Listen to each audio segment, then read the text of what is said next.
В Миноборнауки Северной Осетии наградили победителей Обилимпикс. Это национальный чемпионат по профессиональному мастерству среди инвалидов. Лучших по своим направлениям в видеообращении поздравил министр просвещения России. Каждый обязательно будет совершенствовать свои навыки и продолжит вдохновлять других, отметил Сергей Кравцов. На третьем месте студент профессионального училища номер 5 Алексей Габалов, один из лучших в сварочных технологиях. Первое досталось Ацамазу Калоеву. Студент Североосетинского государственного торгово-экономического колледжа взял золото в выпечке осетинских пирогов.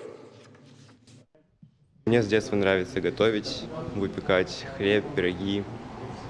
И сейчас это была прекрасная возможность попробовать себя в конкурсе, посоревноваться с кем-то. Мне нужно было сделать 4 пирога с разными начинками.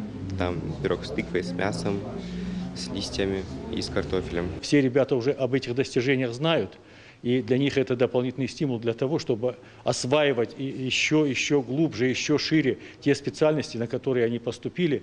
И в итоге они станут компетентными специалистами, и на них будет большой спрос в среде, у каждого в своей профессиональной среде.